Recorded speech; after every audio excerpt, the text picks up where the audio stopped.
Something we do not like to do is enter a national park between 10 and 2. Worst time, earlier you get, the better. We'll see what this line looks like up here. Oh, pretty good. I think we lucked out. It's not too bad. Hi, how are you? Good, how are you? Pretty good. Oh, your dog is so cute. Thank you. We have another cute one.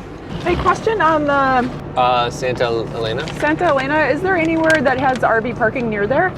There's some spots that are big enough for RVs out there, and then if the main parking area doesn't have any space, there's areas where you can park along the road too. It feels like we never even left, to be honest. The last 20 hours was such a blur. Like, it's like we haven't left here at all. Interesting note on the west side of the park is that there is some cell service, at least in the very beginning of it, and especially like in the town that we were just in. Yeah, that was a surprise because you just get used to not having your cell service for so long, and then last night I was like, oh, our T-Mobile's working for the first time in over a week. Yeah. Here begins the beautiful Ross Maxwell Scenic Drive. A little windy, twisty mountain roads we haven't seen for a while. Yeah. So Castolon is the visitor center, Cottonwood's where we're headed for the campground, and Santa Elena is the hike we're headed to. Bam, bam, bam. We're gonna see if there's some good pull-offs we can get some nice views at. So there's a couple scenic little pullovers on this drive so far. We're just getting some fun pictures. We're just having fun with the rig, and it's really quite beautiful being much closer to these mountains like this. Yeah. And you know, it's like desert and mountains together. So it's a cool drive so far. We're only like 5 miles in. I am a little slightly worried about with all this extra heat down here. Usually we're in the desert in the winter time where we don't have to worry about it as much, but with these hot temps, I just feel like the snakes are gonna come out early. Because we're pushing spring. Yep. So pretty. Those are the big hikes that you do in the Chisos. They're calling our names. This is like a little lookout. Yeah. There's one of the trailheads that you can get to off of this drive. Lots of good turnouts and pullouts. This is one of those scenic drives you can just pull over every quarter mile and get a different view. It's beautiful. When you get the downgrade symbol, you know you're hitting some elevation. Yeah, and speaking of elevation and all this climbing around, now I'm really glad we topped off the fuel because I can already see it like as we're stopping and idling, and yeah. Okay, that's all right. Pretty. Whoa. It's opening up a little bit. Whoa. Ooh. Don't be dramatic. I'm being so sincere right now. They don't call it what do they call this? The overlook site for nothing? A scenic drive. They don't call it a scenic drive for nothing, Aaron. Look at this windy little S-curve down into the canyon. Does this mean it's going to be 100 degrees down here? Yeah. Travel trailer making it up the big climb. Getting some Grand Canyon vibes. I wonder if that straight ahead is the Santa Elena Canyon. I think it is. Oh, really? Yeah, that's what you hike. That big old crack up there? Yep, you hike into it. Some of the walls are 1,500 feet Whoa. high. So this is the West Side Visitor Center. A little different, a little unique. Gravel road going in, that's different. Yeah, I just finished saying this is one of the most rustic looking visitor centers we've ever encountered. Washboard coming in. Did we go in the right turn? Yeah, we did. Huh. This looks like the surface entrance or something. There's also a Class A coming in right behind us. We got a Class A coming in, van, everybody's coming in. This is the smallest visitor center we've ever seen. What's that say? Big parking to the left?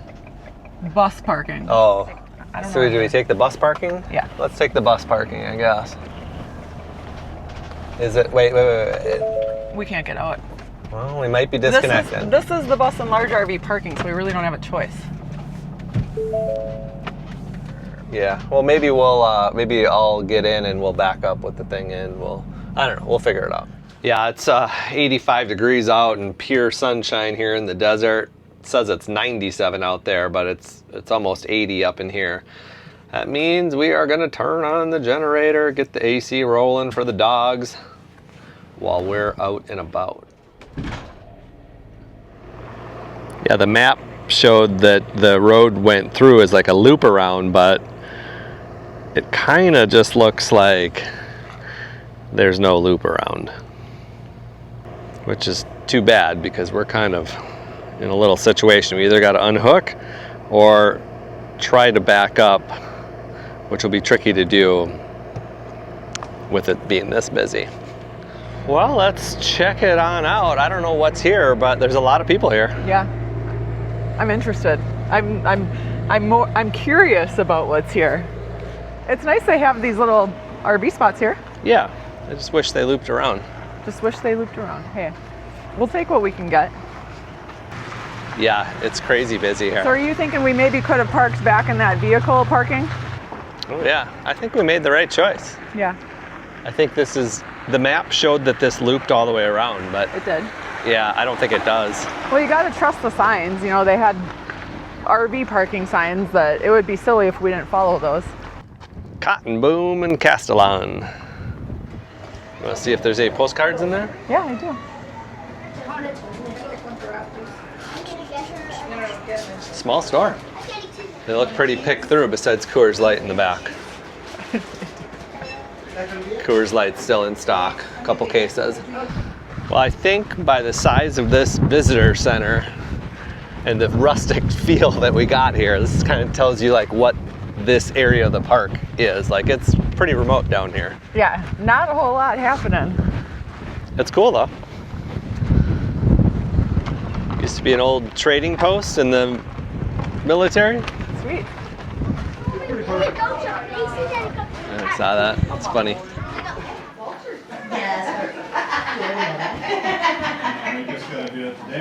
I like the floor. It's pretty, isn't it? Yeah. Couple postcards. Yeah. So Santa Elena is a popular hiking trail? Yes, it is. Which one's another one you recommend? How far do you like to hike?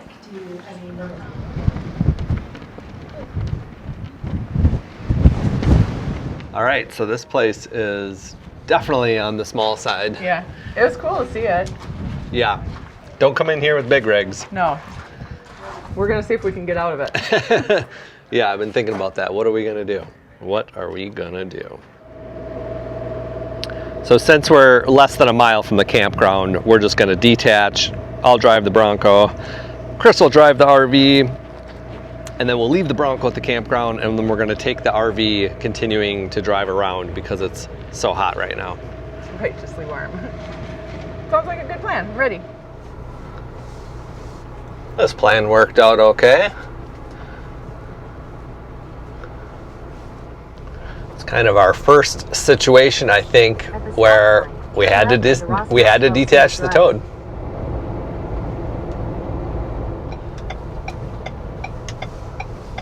It's definitely in the middle of nowhere.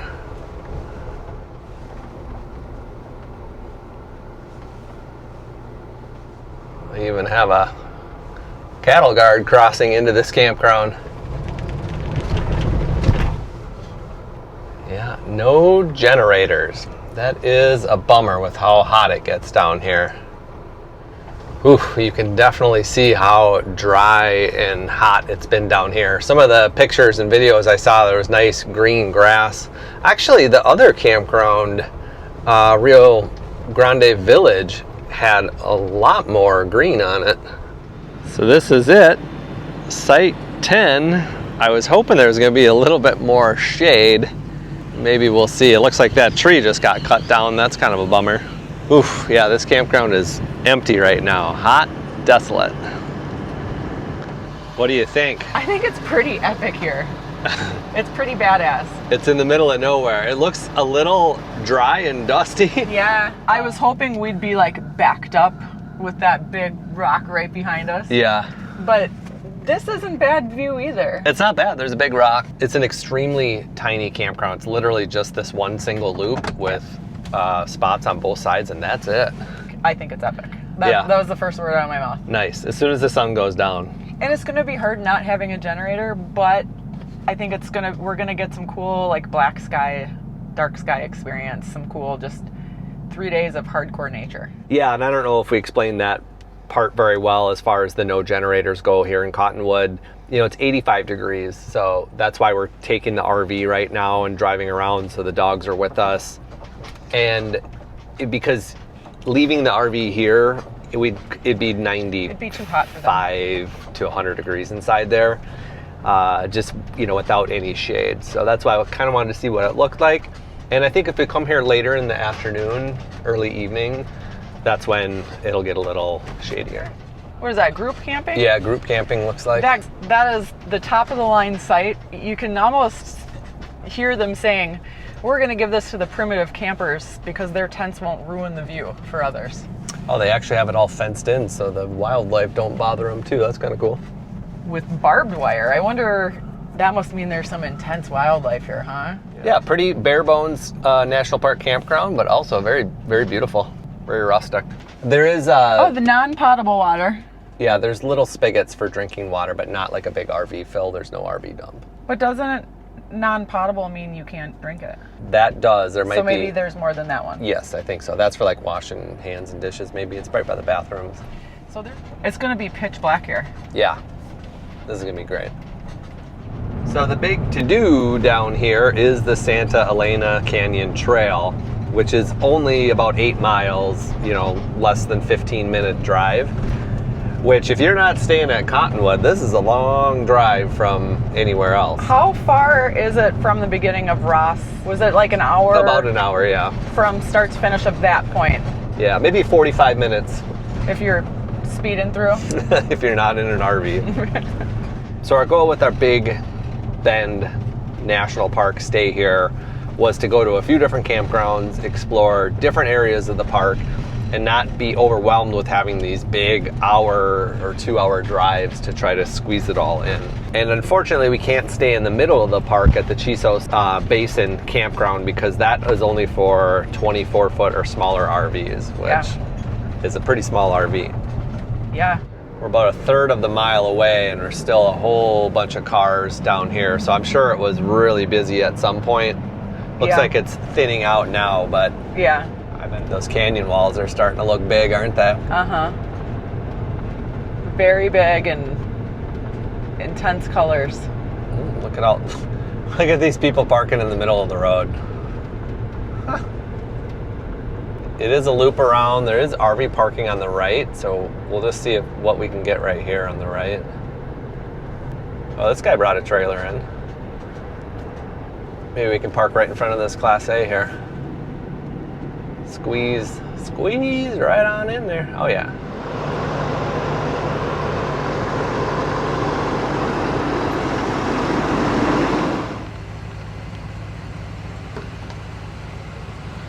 There's only parking for about 4 or 5 RVs here. All right, so that was pretty lucky on the parking. Yeah, we got the last spot. I had to maneuver a little bit of the cones and pull up and back up, but like we totally fit, and we're not blocking anybody in. Parked legal. We are properly parked within the coned area. Which is kind of nice too. If we need to leave, we can just move the cone, leave, and then move the cone back. It's not a cement barrier. It's just a little cone. Yeah. Easy.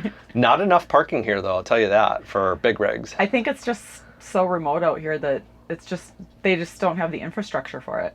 Yeah. And it's a little too late to like re-add it in. Crazy. All right, we're gonna acclimate. We're gonna turn on the generator for us and the dogs, and we're gonna eventually get out on that hike. It says it's 104 out now. Good view from the dinette. So we've been sitting here watching the hundreds of people come in and out of this hike while we got a little work done, had lunch, relaxed for a minute, took the dogs out, let the sun go down a little bit, and now we're ready to finally check this out. This probably isn't the best time to go, but... Because of the lighting? Yeah, and just the popularity. I would imagine like sunrise, sunset would be a little better. Yeah. Any time is better than no time. Ooh, watch your step. Get a quick view of the map. Santa Elena Canyon Trail, 1.6 miles round trip, and it's only 80-foot elevation. So this is one of the easier hikes in the park to do, but it's also one of the most popular hikes to do in the park. Visually rewarding? Let's find out. I'll tell you, the views from the parking lot are pretty special. Yeah.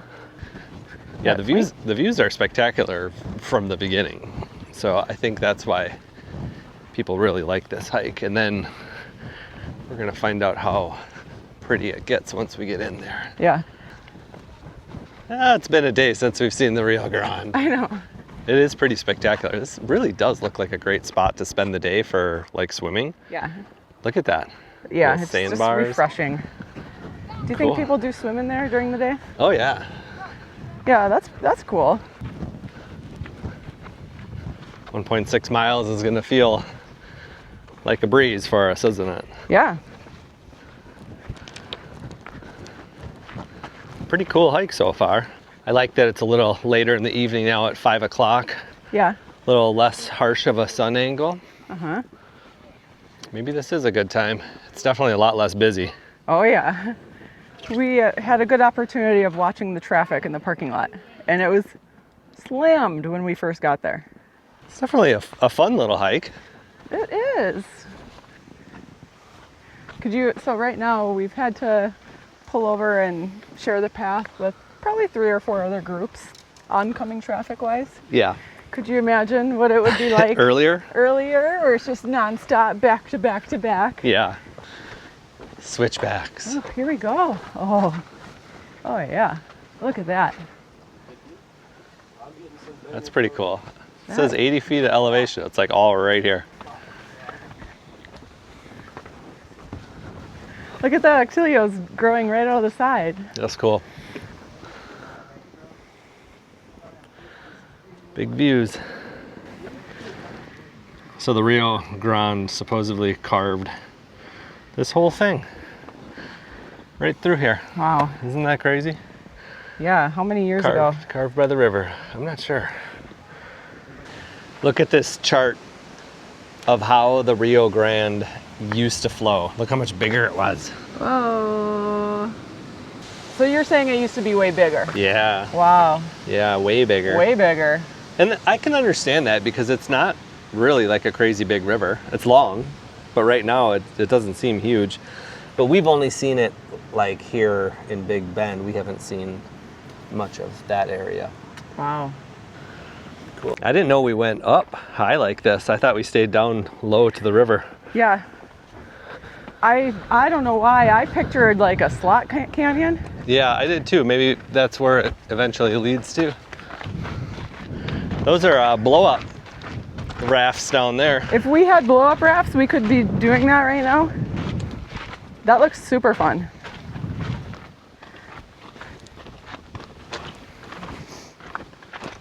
Actilio. Are your eyes getting sand whipped without your glasses on? A little bit. Coming up to the end. What's around this corner? Another corner.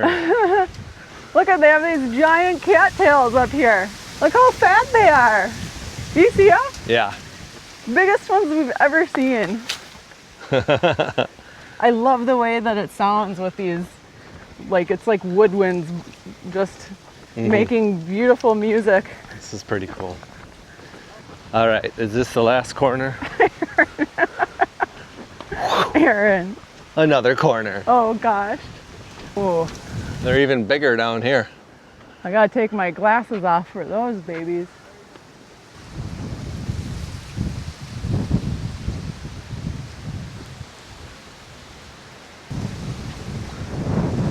Hang on to your hat. We just hit 1 mile. 1 mile? Yeah. The little trail keeps going. You can really see the bottom gray go to tan and then the deep golden. Yeah, it gets really dark up top. Yeah. I feel like this is the end. This is where we're supposed to hear the echo? Well, I thought, oh yeah, there's a little bit of echo in here. I thought I've seen people go way out into the water. Like wading? Yeah, maybe it gets shallower at times. Yeah, This is it. this is it. We did This is it. Yes. That's the final lid. I will say that was a very, very beautiful, enjoyable. The audio of the nature sounds is really what did it for me on that one. Yeah. Plus, a lot of the viewpoints was something that we haven't seen before on the hikes that we've shown you a couple times. Like, it was great. Yeah, it makes you want to just like keep going around the bend. It makes me want to dive in and just swim laps right in the river. The water is sounding very inviting. It's such a hot day. Okay, Chris, run up to the wall and yell echo. What happens? What happens when you scream echo into the wall? Your dreams come true. Okay. Echo! Louder. Echo! I hear other people saying echo now. You hear that? You're such a trendsetter. I inspired them. It's like the scene from Goonies What's that? where Sloth yells, "Echo! I don't remember that one. I always fall asleep in the Goonies. Echo!" One more great hike in the books for Big Bend. Yeah. Now it's time to go set up the RV.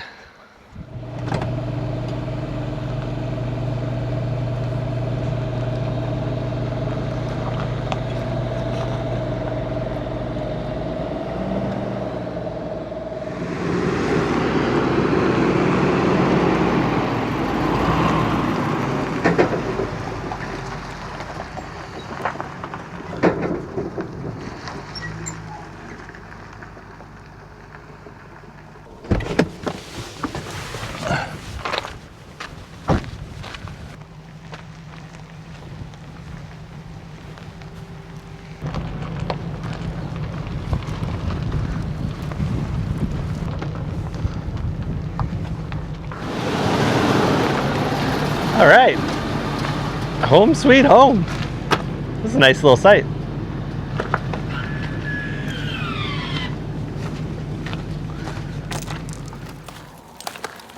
That butte is beautiful. The buttes are beautiful. New territory for us. This is like the trifecta of the park. Pitch black out here. It's probably a beautiful drive, but we can't see it. There's a lot of trees on this road. We're like driving through the forest right now. Yeah, this is the Chisos Mountains. It's way different. And that's why there's so many bears here, because of all the... Yep, the mountains. And the different, yeah, you can see how green and like this is a completely different. Wow. Yeah, this is, even in the dark, you can just feel how different it is. Yeah, we're used to the desert in the Rio Grande. That's why it'd be cool to stay in all three campgrounds if you can. You'll see parking right off the road. Right here. So keep going, keep going. This is really busy. Keep going. That's all full. That's what I was afraid of. You know, people are walking all the way down here. This must be the nearest parking down here. If they would have all pulled up a little nicer, they could have fit one more car. Yeah, that sucks.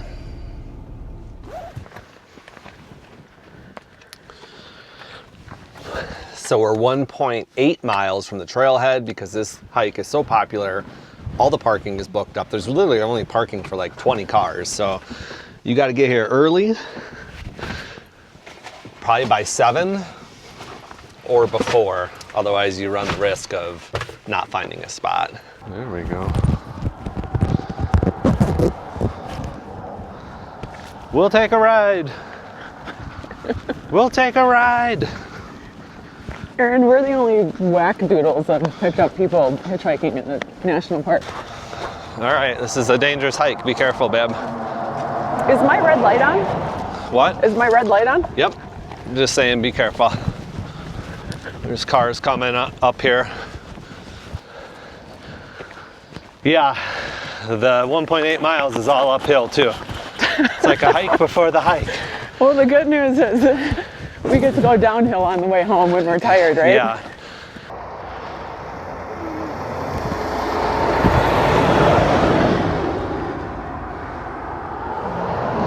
That was a garbage truck. Another car, babe. Good.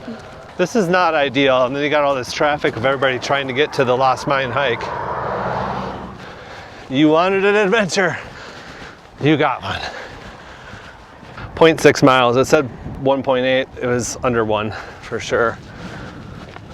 Well under 1. Huh. All right, here we go. Lost Mine trailhead before sunrise. Okay, our official start on my watch is 0.67 miles is the start. I can't believe we didn't just park there in the first place. That's Well, so short. Well, the map was wrong.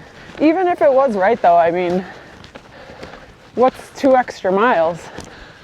I know. Oh, I was doubling it. I'm like, okay, if we do an extra 4 on top of the 6, that's 10 miles. That's when you're signing up for a 6 miler and you hit a 10 miler, that's a little different. Cheeseburger.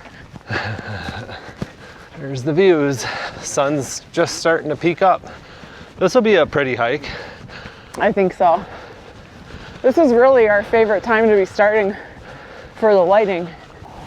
I do like to read the safety stuff as a reminder because I know there's bears on this trail and mountain lions. So bears, keep a safe distance.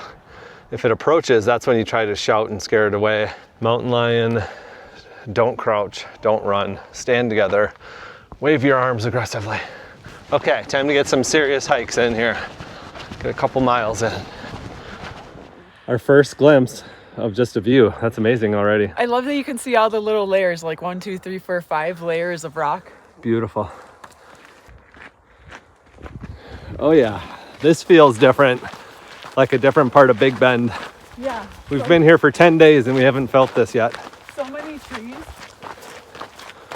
So we're just kind of reflecting on, you know, being 20 to 40 minutes later than what we planned on being here for sunrise.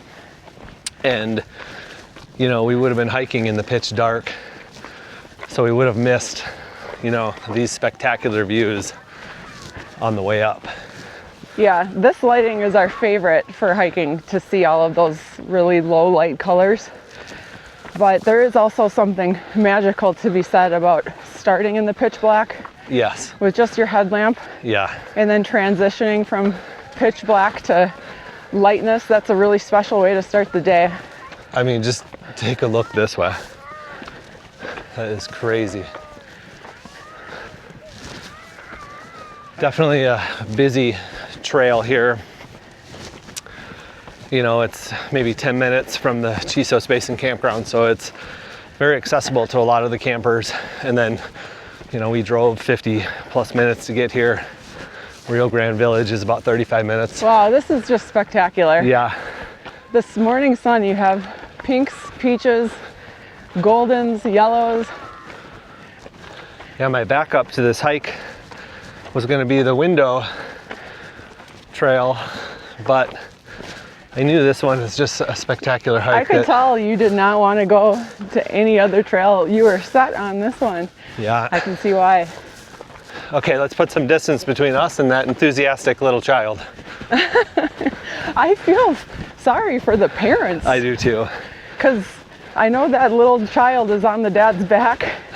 Right in his ear right too. In his ear. I feel bad for him more than anything. Oh yeah. You know, and he's just battling through, just waiting for the tantrum to end. Hopefully by the time they get to the top, the child is smiling and not crying anymore. Well, it's going to be exhausted is what it is. It's going to fall asleep.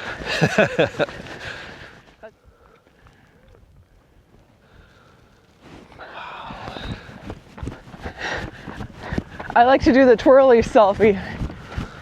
So as we're passing people coming back down from the sunrise, we're kind of asking them about when they got here and parking. And we're finding about 1 hour before sunrise, whether sunrise is at 7:15 or 6:15, depending on daylight savings time.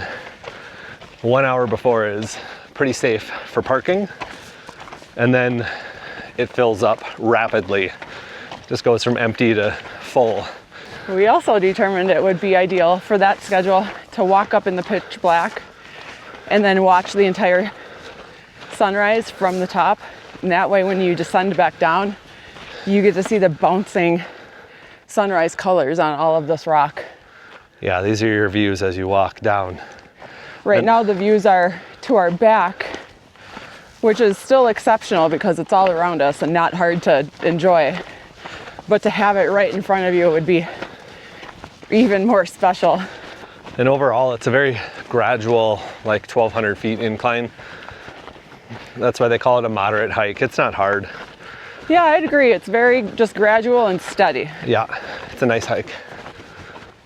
It's a little bit chillier up here. Yeah, 8:55, almost 3 miles.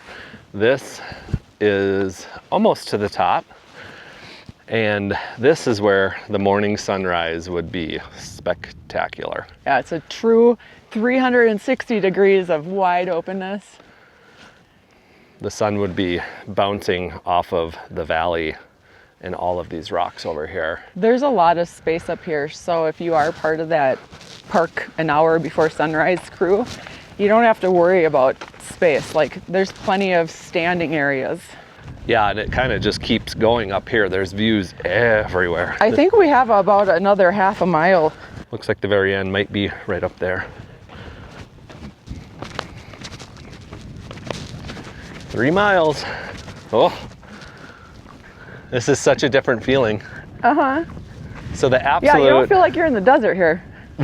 I was gonna say the absolute best thing about Big Bend is those 3 different, completely different ecosystems with the river valley, the desert valley, and these like mountain areas. Yeah. Completely different. Completely Totally different. Yeah. All 3 of them. Oh yeah, wildly different. Wow, and it's like, well, that's obviously a big area, but it's still all in one park. Just phenomenal hiking, hot springs, visiting Mexico. There is so much you can do in this place. What do you think about all this green? This is spectacular. It is. Is that an actual trail there? Just hug the rock on the left and be careful. Wow. Spectacular. Whew. 6.17 miles, almost 3 hours for the hike. We're just coming up back to our parking spot there. You can see the campground right in the distance. We basically parked at the campground. We could have just walked from the campground. Oh, I'm surprised to see somebody squeezed in front of us. Yeah. So we just wanted to do a quick little buzz through the Chisos Basin campground, because this is where you have to have a 24-foot or smaller RV, 20-foot travel trailer.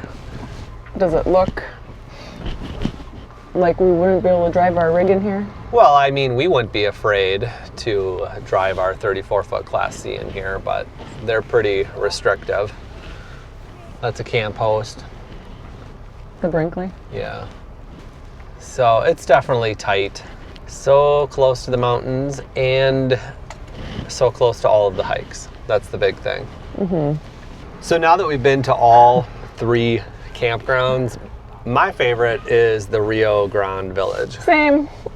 Easy decision. That's the biggest, I think. It allows any rigs. It has generator sites. It's beautiful there. It has that hike right in there, that sunset. They call it a nature trail, but it's really a beautiful view of the Rio Grande and the mountains. So sunrise, sunset are amazing there. Yeah, I think there's so much to do down in that side of the park, and it's quick access to the center here. It's only 35 minutes up here to the Chisos Basin where all the real hikes are. So that's my pick, our pick. Dump station. This would be a great spot for a little van. Yeah.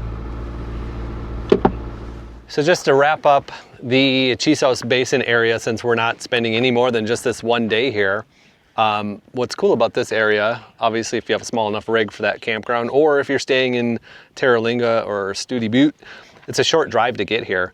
And then all of like these mountain hikes are here. They have stuff from 0.3 miles to like 13, 15 miles. It's nice, just clusters of trails that you can string together or do individually. It's beautiful in here. Yeah, a little bit of elevation, so it's a little bit cooler than in the desert areas where we've been staying down by the Rio Grande. Yeah, my fingers are still numb. Yeah, so that's gonna do it for our Big Bend series. This is an awesome park. One of the top. National parks in the entire world. Ever. Ever wonder where the name Irene Iron Travels comes from? It's actually named after my online fitness and nutrition coaching business, Irene Iron Fitness. I help people move better, feel better, and eat better with strength training and real food. No fad diets, no harsh restrictions, no counting calories. If you want to get stronger and feel better at any age, check the description below for the links with my new client special, or join in on our next and upcoming group challenge.